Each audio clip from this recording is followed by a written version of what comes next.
Bonjour, je suis Pierre Lubezombe, auteur de romans fantasy, et en particulier de la trilogie Spyris.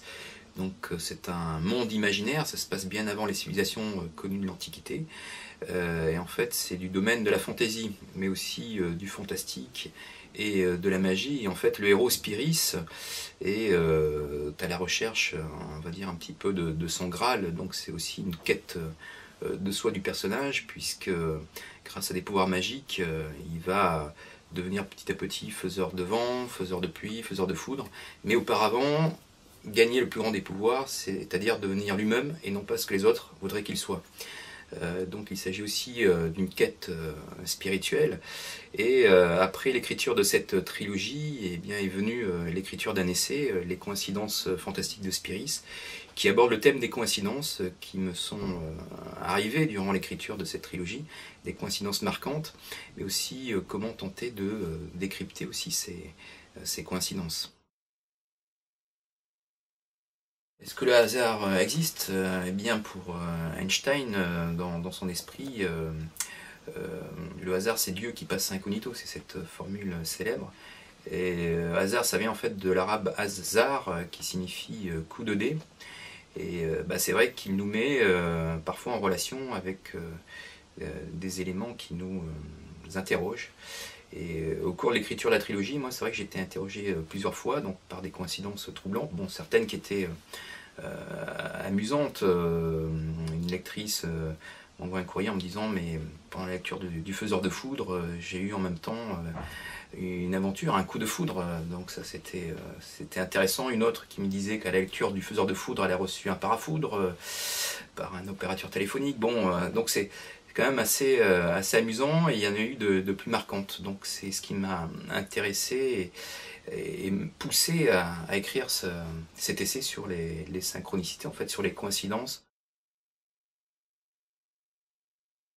C'est peut-être pas un hasard si finalement on discute du hasard, puisque c'est le thème des coïncidences fantastiques de Spyris, le dernier livre qui est sorti et qui aborde effectivement toute la genèse de la trilogie Spyris, mais aussi ce phénomène des coïncidences, puisque c'est arrivé, et ça vous est arrivé à tout un chacun, effectivement. Vous êtes dans la rue, vous marchez, et puis vous pensez à une personne, et hop, au coin de la rue, vous allez rencontrer cette personne. Ou vous êtes confortablement installé dans votre salon, et vous pensez à un ami, et le téléphone sonne, et effectivement il s'agit de cet ami. Donc ça, c'est ce qu'on appelle des coïncidences assez légères. Bon, ça passe, on les oublie, mais finalement dans notre vie nous en arrive de plus marquantes, de plus troublantes, et c'est un peu ce phénomène que j'ai voulu aussi étudier modestement, en fait, à travers ce livre, savoir si finalement il n'existait pas une méthode d'interprétation de ces signes qui nous sont envoyés, bon, soit par nous, soit par quelque chose d'extérieur. Et quand on regarde l'histoire, en fait, on s'aperçoit que, par exemple, les Romains, sous le collège des augures, on a encore gardé ce terme d'inaugurer, ou quelque chose qui augure mal, c'est resté dans le langage courant. Et bien en fait, ce collège avait la capacité d'étudier ces signes. Donc ils étaient toujours en quête, par exemple, du vol des oiseaux, ou d'un mouvement d'un poulet à côté. Ils avaient une cage à poulets, et puis ils leur donnaient à manger. Si le poulet mangeait, c'était oui; si c'était non, il ne mangeait pas. Donc ils étudiaient ça de cette forme-là, bon, qui peut être effectivement un peu comique. Mais en tous les cas, bon, on a gardé encore ces termes, les fameux auspices, qui vient du latin aves pecere, qui signifie le vol des oiseaux. Et donc c'était une science très au point chez les Romains, où ils avaient répertorié même 14 types de foudre, donc ils étaient vraiment très focalisés sur ces thèmes-là. Alors après, dans notre société moderne, effectivement, on n'étudie plus ces signes, mais c'est revenu un peu au goût du jour sous Jung, avec le phénomène des synchronicités, c'est-à-dire des coïncidences troublantes. Alors est-ce que le hasard existe?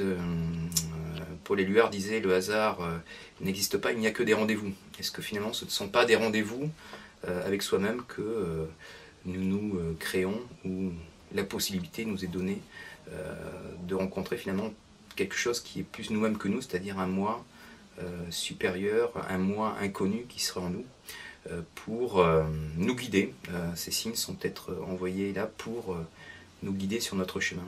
Voilà, c'est en tout cas l'étude que j'ai laissée, que j'ai écrit, et je vous invite à en prendre connaissance, et à mon avis il n'y aura pas de hasard si vous arrivez au bout de cette lecture. Les coïncidences fantastiques de Spyris s'adressent évidemment à tous les lecteurs de la trilogie, ceux qui veulent un peu connaître les coulisses de l'écriture de la trilogie, la genèse, d'où viennent les noms des personnages, des héros, de ces territoires fantastiques que j'ai créés. Mais aussi à ceux qui veulent tout simplement découvrir la trilogie Spyris en commençant par cet essai, puisque je parle effectivement de tout ce début d'écriture et ces 8 ans d'écriture. Donc ça peut vraiment les guider, puis les pousser à lire cette trilogie. C'est aussi un moyen modique et peu cher de commencer, puisque c'est un livre qui fait à peine 5 €. Donc les lecteurs pourront se le procurer très facilement. Et puis, plus généralement, c'est un livre, comme je l'ai dit précédemment, qui parle des phénomènes, des coïncidences, mais aussi du hasard. Et ça pourra peut-être aiguillonner certaines personnes sur des réponses qu'ils cherchent sur les coïncidences qui leur sont arrivées.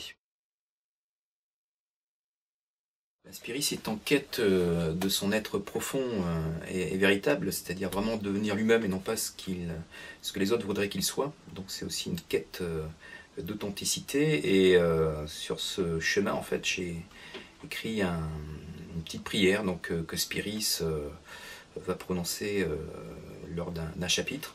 Et donc c'est cette prière que je vous livre.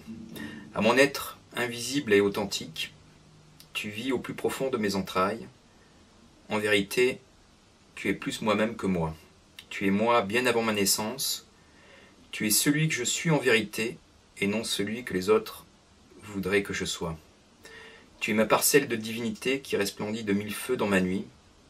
Perdu dans mon labyrinthe intérieur, je te prie d'éclairer mon chemin vers toi. Viens-moi en aide dans les lunes difficiles. Souffle-moi la force et le courage lorsque je viens à en manquer. Je sais que tu es toujours là, dans les peines comme dans les joies de la vie. Je te promets d'être attentif lorsque tu me parles dans mes rêves, ou que tu te manifestes dans les signes, dans les rencontres, dans les épreuves. Tu es mon chant intérieur qui résonne en moi, tu es ma source de lumière qui apaise et régénère tout mon être. Au moment de ma mort terrestre, tu prendras ton envol, emmenant le meilleur de moi-même pour gagner les pays sages.